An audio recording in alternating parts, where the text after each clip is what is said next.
Mathematics 2 revision சீரீஸ்ல இன்னைக்கு நம்ம லெக்ரான்ஜஸ் லீனியர் ஈக்குவேஷன் தான் கவர் பண்ண போறோம். இது பிடிஇயோட ஒரு one of the sub topic. இந்த பார்ட்ல இருந்து தான் நமக்கு 10 மார்க் கொஸ்டின் கேட்பாங்க. ஸோ நீங்க கொஸ்டின் பேப்பர் எடுத்து பார்த்தீங்கன்னா கீழே இருக்கிற இந்த 5 சம் இந்த பேட்டர்ன்ல உங்களுக்கு 10 மார்க் கொஸ்டின் கேட்டிருப்பாங்க. லெக்ரான்ஜஸ் அப்படின்ற இந்த டாபிக் வந்து 2 சப்டிவிஷனா பிரியும். ஒன்னு வந்து குரூப்பிங், ஜஸ்ட் குரூப் பண்ணி இன்டகிரேட் பண்ற மாதிரி இருக்கும். இன்னொன்னு மல்டிப்ளையர்ஸ் யூஸ் பண்ணி அதுக்கப்புறம் இன்டகிரேட் பண்ற மாதிரி இருக்கும். ஆனா சம் கொடுக்கும்போது நமக்கு சால்வ்னு தான் இருக்கும். அவங்க இதை லெக்ரான்ஜஸ்னு சொல்ல மாட்டாங்க, குரூப் பண்ணுங்க மல்டிப்ளையர்ஸ் யூஸ் பண்ணுங்கன்னு சொல்ல மாட்டாங்க. ஸோ நாம தான் இது லெக்ரான்ஜஸ்னு ஃபர்ஸ்ட் ஐடென்டிஃபை பண்ணணும். அடுத்தது குரூப்பிங் எப்போ போகணும், மல்டிப்ளையர்ஸ்க்கு எப்போ போகணும் அப்படின்னு கண்டுபிடிக்கணும். ஓகே, ஃபர்ஸ்ட் லெக்ரான்ஜஸ்னு எப்படி இதை கண்டுபிடிக்கிறது? பிடிஇல நம்ம பார்த்ததெல்லாம் என்ன அப்படின்னா எலிமினேஷன் பார்த்துருப்போம், டைப்ஸ் பார்த்துருப்போம். டைப்ஸ் பார்க்கும்போது எய்தர் பிக்யூவோட சேர்ந்து எக்ஸ் மட்டும் இருக்கும் இல்ல ஒய் மட்டும் இருக்கும். ப்ரீவியஸ் வீடியோ பார்த்தீங்கன்னா உங்களுக்கு அது கிளியரா புரியும். ஸோ பிக்யூ மட்டும் இருக்கும், இல்ல பிக்யூ எக்ஸ், பிக்யூ ஒய், பிக்யூ ஜெட், இல்ல எக்ஸ் ஒய் பிக்யூன்னு இருக்கும். ஆனா இங்க எப்படி இருக்கும்னா பி கூடவே சேர்ந்து இங்க என்னெல்லாம் வேரியபிள் ஒரே சம்லயே இருக்கு பாருங்க. ஒய் இருக்கு, ஜெட் இருக்கு, எக்ஸ் இருக்கு, எல்லாமே இருக்கு. ஜெட், எக்ஸ், ஒய், பியும் கியூவும் கூட இருக்கு. ஆனா இங்க இருக்கும் போதே நீங்க சம் பார்க்கும் போதே உங்களுக்கு தெரிஞ்சிருக்கும், ஒரு term into P, term into Q equal to some term அப்படிதான் இருக்கும். எல்லா சம்முமே அந்த ஃபார்மேட்ல தான் இருக்கும். அந்த உள்ள இருக்க வேரியபிள் வேணா மாறி மாறி வரலாம், ஆனா terms into P, terms into Q. So இங்க கூட பாருங்க டேர்ம்ஸ் மாறி இருக்கு, ஆனா இன்டு பி, இங்கேயும் இன்டு கியூ இருக்கா, நம்ம இங்கேயும் பாருங்க into P into Q. So இந்த ஃபார்மேட்ல இருந்ததுன்னா values, any values into P, any values into Q equal to some value, இந்த ஃபார்மேட்ல இருந்ததுன்னா இது லெக்ரான்ஜஸ் அப்படின்னு சொல்லிடலாம். அதுக்கப்புறமா இதுல நான் மல்டிப்ளையர்ஸ் யூஸ் பண்ணணுமா குரூப்பிங் யூஸ் பண்ணணுமா அப்படின்னு கேட்டீங்கன்னா ஃபர்ஸ்ட் சம்மையும் லாஸ்ட் சம்மையும் பாருங்க. உங்களுக்கு டிஃபரன்ஸ் தெரியறதுக்காக நான் எல்லாத்தையும் சேர்த்து எழுதியிருக்கேன். கொஸ்டின் நம்பர் 1யும் கொஸ்டின் நம்பர் 5யும் பாருங்க. கொஸ்டின் நம்பர் 1ல பி கூடவே வந்து 2 வேரியபிள் இருக்கு. ஆனா கொஸ்டின் நம்பர் 5ல பி கூட ஒரு வேரியபிள் தான் இருக்கு. சிம்பிளா இருக்கா, ஒரே ஒரு வேரியபிள், ரொம்ப சிம்பிளா, பார்க்கவே ஈஸியா தெரியுதா? ஆனா இதுக்கு மேல தேர்ட் சம்லாம் பாருங்க, எக்ஸ் இசட் ஒய் எல்லாம் சேர்ந்து ஒரே இடத்துலயே இருக்கு. ஸோ ரொம்ப சிம்பிளா இருக்கும்போது நான் குரூப் பண்ணியே ஆன்சர் கண்டுபிடிச்சிடலாம். எல்லா வேரியபிளும் சேர்ந்து வரும்போது என்னால ஜஸ்ட் குரூப் மட்டும் பண்ண முடியாது. குரூப்பிங்னா எக்ஸ் தனியா, ஒய் தனியா, ஜெட் தனியா ஈஸியா பிரிக்கிறது. ஸோ இந்த ஃபர்ஸ்ட் 4 சம்ஸ்ல நம்மளால அது மாதிரி பிரிக்க முடியாது, ஏன்னா எல்லாமே ஒன்னோட ஒன்று சேர்ந்து இருக்கு. ஸோ அப்போ இந்த ஃபர்ஸ்ட் 4 சம்ஸ்க்கு நம்ம என்ன போடணும் அப்படின்னா மல்டிப்ளையர்ஸ். ஸோ இந்த முதல் 4 சம்முக்குமே மல்டிப்ளையர்ஸ் மெத்தடுக்கு போகணும். இதுதான் சிம்பிளா இருக்கு, ஈஸியா என்னால வந்து செக்ரிகேட் பண்ண முடியும் எக்ஸ் ஒய் இசட்னு, ஏன்னா அதுவே அப்படிதான் பிரிஞ்சிருக்கு. அதனால இதுக்கு என்ன மெத்தட்க்கு போயிடுவோம், குரூப்பிங்க்கு போவோம். ஸோ இப்போ இது புரிஞ்சிருக்கும்னு நினைக்கிறேன். இது எப்படி லெக்ரான்ஜஸ், அப்புறம் லெக்ரான்ஜஸ்ல இது எப்படி மல்டிப்ளையர்ஸ், குரூப்பிங். ஓகே, மல்டிப்ளையர்ஸ்ல நம்ம பேசிக்கா இதை நீங்க ஸ்டாண்டர்ட் மல்டிப்ளையர்ஸா நீங்க இதை யூஸ் பண்ணிக்கலாம். எல்லா சம்முக்குமே இதை ட்ரை பண்ணலாம், வரலன்னா நம்ம வேற மெத்தட்க்கு போகணும். ஸ்டாண்டர்டா நம்ம எல்லா சம்ஸ்க்கும் யூஸ் பண்ற மல்டிப்ளையர்ஸ் அப்படின்றது 1 1 1, இது ஒரு மல்டிப்ளையர். எக்ஸ் ஒய் இசட் இதுல பிளஸ் மைனஸ் மாத்தி எடுத்துக்கலாம், சம்முக்கு ஏற்ற மாதிரி மாத்திக்கலாம். X Y Z 1 by X 1 by Y 1 by Z. இந்த எல்எம்என் ப்ராப்ளம்ல எல்எம்என் ஒன்று வரும். இந்த ப்ராப்ளம் ஒரு இம்பார்ட்டன்டான ப்ராப்ளம். இங்க எல்எம்என் ஒரு கான்ஸ்டன்ட். அதனால இந்த 4 மல்டிப்ளையர்ஸையும் நீங்க ஞாபகம் வச்சுக்கலாம். இந்த 4 தாண்டி வரலாம், பட் ஃபர்ஸ்ட் இந்த 4 நம்ம ட்ரை பண்ணிடணும், அதுக்கப்புறம் தான் மற்ற டேர்ம்ஸ்க்கு போவோம். ஓகே, இது எப்படி சால்வ் பண்றதுன்னு இப்ப பார்க்க போறோம். ஃபர்ஸ்ட் சம் எடுத்துக்கலாம். நான் வந்து ஃபர்ஸ்ட் சம்மும் ஃபோர்த் சம்மும் சால்வ் பண்ணி காட்டுறேன், அடுத்தது ஃபிஃப்த். நீங்க செகண்ட் அண்ட் இல்ல ஃபர்ஸ்டும் தேர்டும் நான் சால்வ் பண்ணி காட்டுறேன். நீங்க வந்து ஃபர்ஸ்ட் 1 3 5, ஸோ 1 3 5 நீங்க வந்து 2 and 4 நீங்க சால்வ் பண்ணி பார்க்கலாம், ஏன்னா 2 and 4 ஆல்மோஸ்ட் சேம், சிம்பிளா தான் இருக்கும். ஓகே, ஃபர்ஸ்ட் சம் என்ன கொடுத்துருக்காங்க நமக்கு, y minus z. Okay, y minus z into p plus z minus x into q equal to x minus y. Okay, இப்போ இது என்ன ஃபார்மேட்ல இருக்கு? இது என்ன ஃபார்மேட்ல இருக்குன்னா, இதான் ஃபர்ஸ்ட் லைன். இந்த ஃபார்ம் பார்க்கும்போதே எனக்கு இது என்ன தெரியுது அப்படின்னா, இது something P P plus Q small Q equal to R இந்த ஃபார்மேட்ல இருக்கு. அதனால இதோட பேரு இட் இஸ் லெக்ராஞ்சஸ் ஈக்குவேஷன். இந்த இந்த ஃபார்மேட்ல இருக்கிறதுனால இது பேர் என்னது? Lagrange's equation. இப்ப கேபிட்டல் பி என்ன, கேபிட்டல் கியூ என்ன, கேபிட்டல் ஆர் என்னன்னு அங்க இருந்து எடுத்து எழுதணும். ஸோ கேபிட்டல் பின்றது ஸ்மால் பி கூட என்ன சேர்ந்து இருக்கோ அதான். So y minus z. Capital கியூன்றது கியூ கூட சேர்ந்து இருக்கிற term z minus x. Capital ஆர்ன்றது ஈக்குவல் டுல இருக்கிறது எக்ஸ் மைனஸ் ஒய். இது வரைக்கும் புரிஞ்சிருக்கும்னு நினைக்கிறேன். ஆக்சுவலா இந்த சம் வந்து பார்ட்டாவே நமக்கு மார்க் இருக்கும், ஃபுல்லா கரெக்டா இருக்கணும்னு அவசியம் இல்லை. ஸோ இது வந்து ஒரு ஸ்டெப், இன்னும் ஒரு ஸ்டெப்போட சேர்ந்து இது ஒரு ஸ்டெப்.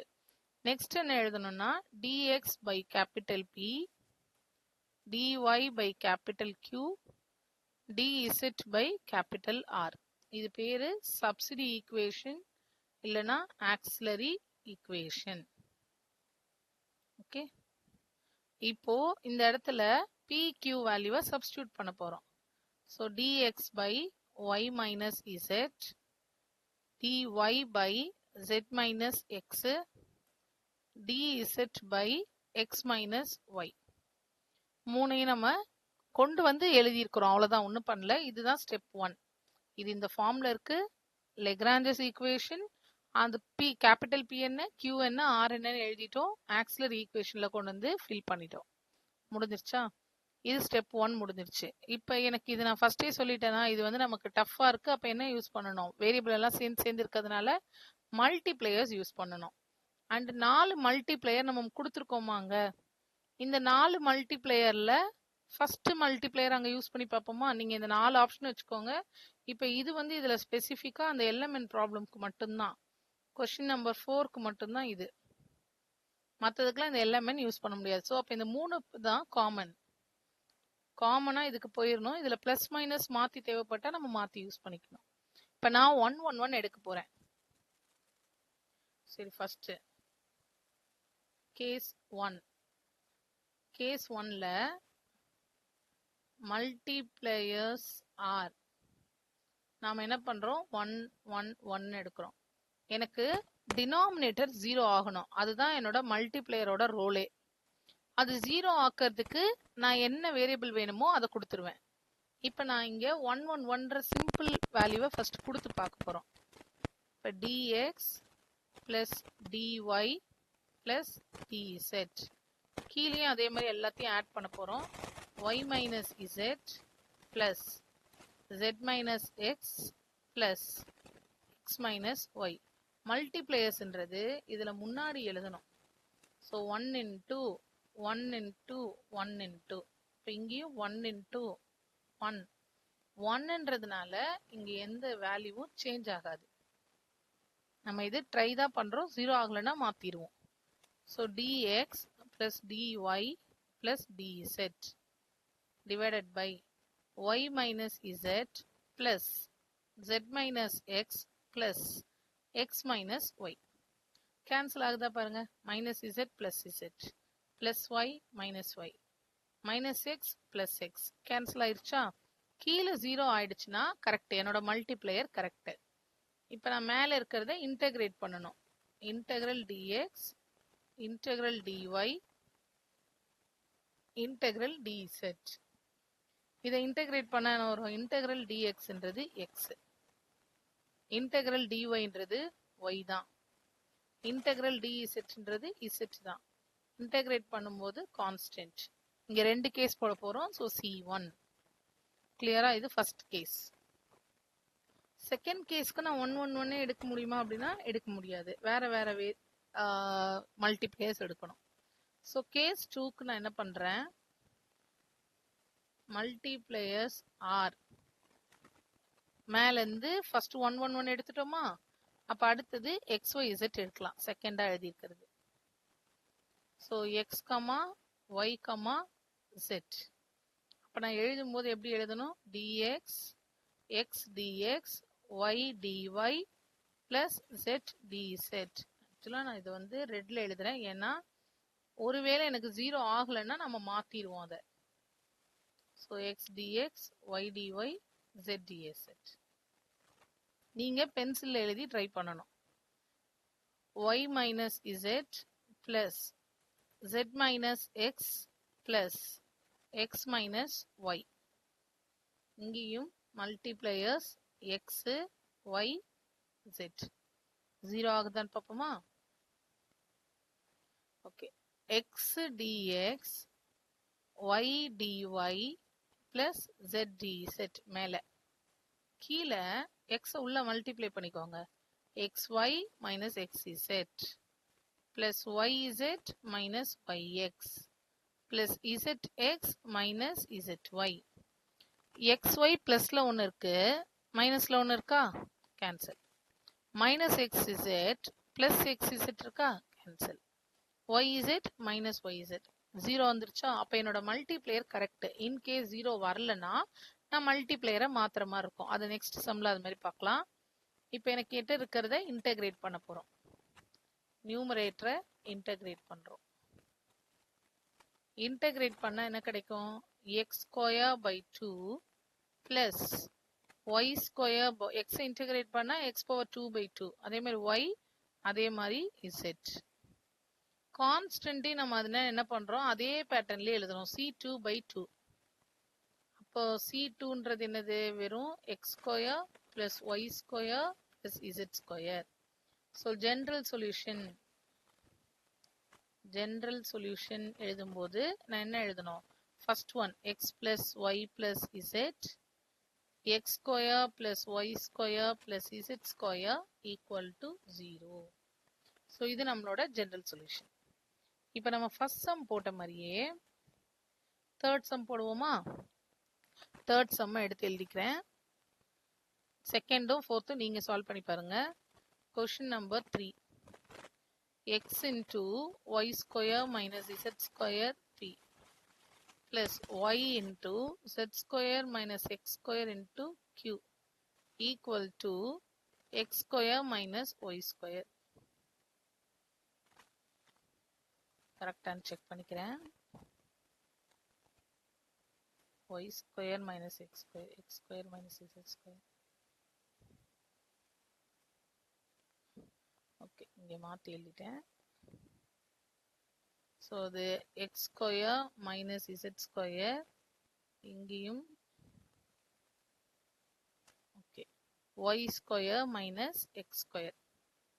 சரி, இப்போ நம்ம இதை என்னன்னு எழுதணும்? First it is in the form, என்ன ஃபார்ம்ல இருக்கு? P p plus Q equal to R, இந்த ஃபார்ம்ல இருக்கா? அடுத்தது therefore it is Lagrange's equation. எழுதியாச்சா? அடுத்தது கேபிட்டல் P என்ன, கேபிட்டல் Q என்ன, கேபிட்டல் R என்ன? So capital P equal to X into Y square minus Z square. இது வரைக்கும் சிம்பிள். நம்ம வந்து கொஸ்டின்ல இருந்து ஒண்ணுமே பண்ணல, எடுத்து தான் எழுதுறோம். Z square R equal to z y square minus x square. Next auxiliary equation எழுதணும். So dx by x into y square minus z square, dy by y x square minus z square, dz by z y square minus x square. எழுதியாச்சா? இப்போ நம்ம case 1 case 2 ரெண்டு கேஸ்க்கு போயிடுவோம்.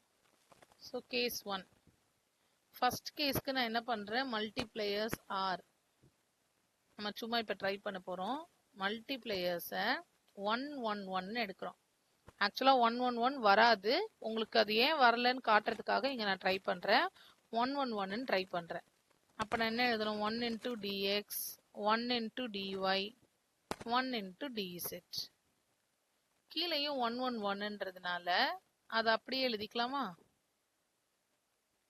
Plus y into x square minus z square plus z into y square minus x square.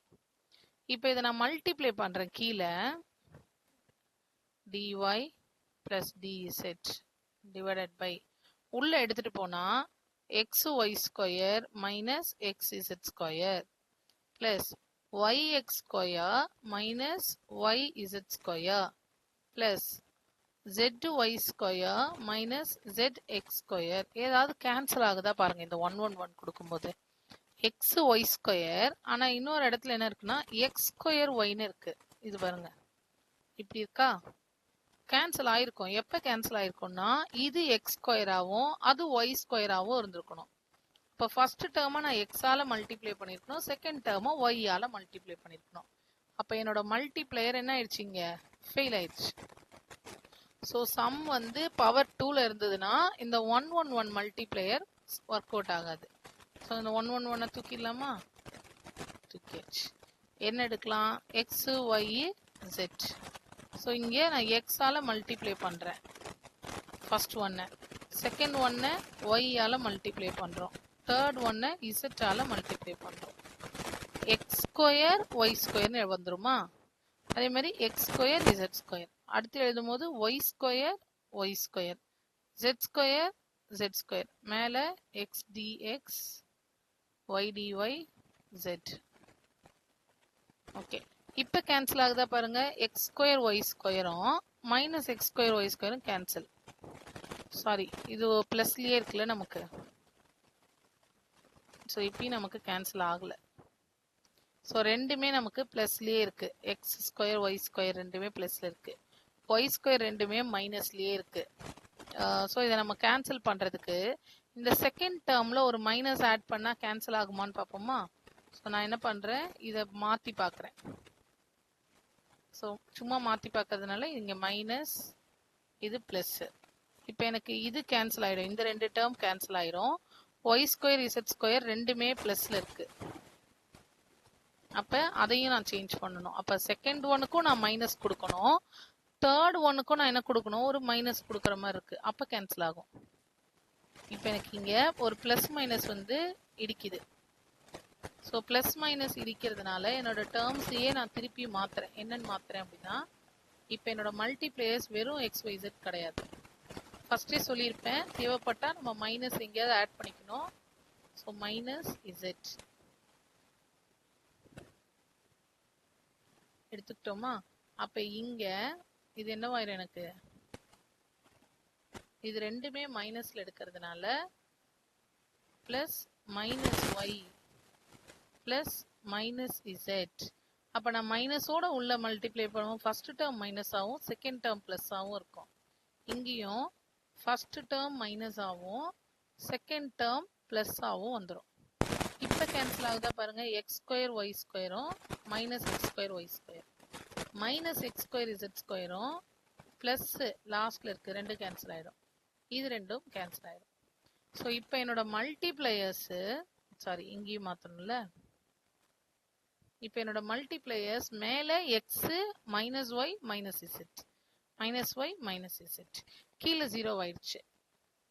Integral x dx minus y dy minus z dz. So இதுக்கு தான் பென்சிலில் use பண்ண சொன்னோம். நமக்கு கேன்சல் ஆகலைன்னா நம்ம மாற்றிக்கிற மாதிரி இருக்கும். இதை இன்டெகிரேட் பண்ணால் X square by 2 minus Y square by 2 minus Z square by 2 equal to c1 by 2. So c1 equal to X square minus Y square minus Z square. First case முடிஞ்சிருச்சா, இப்போ case 2. So case 2ல என்ன பண்ணணும் அப்படின்னா, இது ஒரு சின்ன trick தான். கொஸ்டின்ல எப்பெல்லாம் வெளியில இந்த மாதிரி எக்ஸ் வருதோ அப்ப அதை கேன்சல் பண்றதுக்கு என்னோட மல்டிப்ளேயர்ஸை நான் என்ன எடுத்துப்பேன் அப்படின்னா 1 by x 1 by y 1 by zன்னு எடுத்துக்கணும். இப்போ அந்த எக்ஸ் எக்ஸ் என்னவாயிடும், கேன்சல் ஆயிடும். இங்க கொஸ்டின் நம்பர் 3 2 எல்லாத்துலயுமே வெளியில ஒரு எக்ஸ் இருக்குல்ல. ஸோ வெளியில இந்த மாதிரி எக்ஸ் தனியா இருந்தது, ஒய் தனியா இருக்கு, ஜெட் தனியா இருக்குன்னா அதை நம்ம தேர்ட் மல்டிப்ளையரை யூஸ் பண்ணி கேன்சல் பண்ணிக்கலாம். இப்போ அதை எப்படி எழுதுறது பாருங்க. ஸோ நமக்கு multipliers R 1 by x 1 by y 1 by z. இப்போ என்ன வந்திருக்கும், 1 by x dx 1 by y dy plus 1 by z dz. So கீழே denominatorல 1 by x into y square minus z square plus 1 by y into x square minus z square plus 1 by z into y square minus x square. நம்ம போட்ட மல்டிப்ளேஸ் கரெக்டான்னு பார்ப்போம். x cancel, y cancel, z cancel. அது வரைக்கும் okay. So 1 by x dx, 1 by y dy plus 1 by z dz. கீழே எல்லாத்தையும் சேர்த்து எழுதி 0 வருதான்னு பார்க்கணும். y square minus z square plus x square minus z square plus y square minus x square. So கேன்சலே ஆகலை பாருங்க. y ஸ்கொயர் பாசிட்டிவா இருக்கு. அப்போ எனக்கு இப்போ இங்க இதுவும் இந்த ரெண்டு இதுக்கும் சிம்பிள் மாறணும். சிம்பிள் மாறணும்னா நம்ம இங்கேயே மாற்றணும். போனதுக்கு மாத்தின மாதிரியே அதே மாத்தினா கரெக்டா இருக்கும். அதனால அங்க மாத்துறோம். இங்க செகண்ட் டேர்முக்கு தேர்ட் டேர்முக்கு மாத்துறோம். Minus minus. So minus minus minus minus. போனதுக்கு எப்படி மேட்ச் ஆச்சோ அதே மாதிரி. அப்ப இது மைனஸ் ஆகும், இது பிளஸ் ஆகும். இது மைனஸ், இது plus. y square minus y square minus z square plus z square எல்லாம் கேன்சல் ஆயிடுச்சா? So integral 1 by x dx minus 1 by y dy minus 1 by z dz. 1 by x ஓட integral log x minus log y minus log z. Constant எழுதும்போது இங்க என்ன எழுதணும்? log c2 அப்படின்னு எழுதணும். இப்ப log x மட்டும்தான் பாசிட்டிவ், மற்ற ரெண்டுமே நெகட்டிவ். ஸோ நெகட்டிவ்னா எப்படி எழுதணும்? இதுல மைனஸ் காமனா எடுத்துட்டு log y பிளஸ் log zன்னு எழுதலாமா?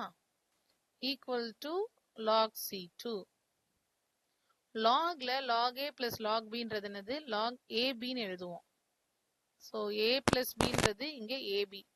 log ab equal to log c2. log a minus log bன்றது log a by b. So x by yz. ஏன்ற இடத்துல x, bன்ற இடத்துல yz. So x by yz equal log c2. ரெண்டு பக்கம் இருக்க log cancel ஆயிருமா? c2 equal to x by yz. ஏற்கனவே நம்ம கண்டுபிடிச்சது இதே சேர்த்து எழுதணும். The general solution is general solution றது pi of c1 c2 equal to 0. So pi of x square minus y square minus z square ஒரு term, x by yz அப்படின்றது இன்னொரு term equal to 0. முடிஞ்சிருச்சா? மேல சம்ல நான் pi போட miss பண்ணிட்டேன். S. Okay. So இப்போ நம்ம மல்டிப்ளையர்ஸ்ல ரெண்டு பார்த்தாச்சு. தேர்டா என்ன பண்ண போறோம்? நம்ம last some which is grouping xp plus yq equal to z. Third question. xp plus yq equal to z. இப்போ இதுவும் என்ன ஃபார்ம்ல இருக்கு? It is in the form என்ன form? pp qq equal to r. ஏன்னா இதுக்குள்ள x y z மூணுமே இருக்கு. ஸோ லெக்ரான்ஜஸ் தான். therefore it is Lagrange's equation. முடிஞ்சிச்சா? இப்போ dx by p equal to dy by q equal to dz by r. p ஓட value x, q ஓட value y, r ஓட வேல்யூ z. பார்க்கவே சிம்பிளா இருக்கா? அப்ப நான் மல்டிப்ளேயர்ஸ்க்கு போக மாட்டேன், grouping. So by method of grouping ரெண்டா எடுத்து குரூப் பண்ண போறோம். ஃபர்ஸ்ட் இது ரெண்டு எடுத்துக்கலாமா? இதை இன்டெகிரேட் பண்ண போறோம். So integral of dx by x equal to dy by y. So log x log y plus log c1. log y இந்த பக்கம் எடுத்துட்டு வந்தா log x minus log y equal to log c1. இப்பதான் பார்த்தோம் log a minus log b அப்படின்றது log a by b. So log of x by y equal to log of c1. ரெண்டு பக்கமும் log cancel பண்ணிட்டு c1 equal to x by y. இப்போ இதே மாதிரி அடுத்த குரூப்பிங்க்கு என்ன பண்ணணும், அடுத்த ரெண்டு டேர்ம் எடுக்கணும். ஸோ இப்போ நான் ஒய்யும் இசெட்டும் எடுக்கிறேன். இது கேஸ் 2. இது ரெண்டு எடுக்கும்போது எனக்கு என்ன கிடைக்குது, integral of dy by y equal to dz by z. dy by y என்றது log y, இது log z, so plus log c2. அப்போ log y minus log z equal to log c2. இது எப்படி எழுதலாம், log of y by z equal to log c2. So ரெண்டு பக்கமும் log cancel ஆயிரும், y by z equal to c2. இங்கே நம்ம general solution என்ன, ஜெனரல் சொல்யூஷன் pi of அங்க என்ன பார்த்தோம் x by y, இங்க y by z equal to 0. So இதோட நமக்கு PDE முடிஞ்சிருச்சு, லெக்ரான்ஜஸ் முடிஞ்சிருச்சு. வேற ரெண்டு சம் நீங்க சால்வ் பண்ணி பாருங்க. இந்த 5 சம் போடும்போதே உங்களுக்கு அந்த 10 மார்க்குக்கான ஒரு ஐடியா வந்துடும். உங்களுக்கு 2 மல்டிப்ளேயர்ஸ் போட தெரியலனா ஒரு கேஸ் கூட போடலாம். உங்களுக்கு ஒரு கேஸ் போட்டா கூட 10 மார்க்ல கேட்கும் போது 7 மார்க் வந்துடும் இதுல.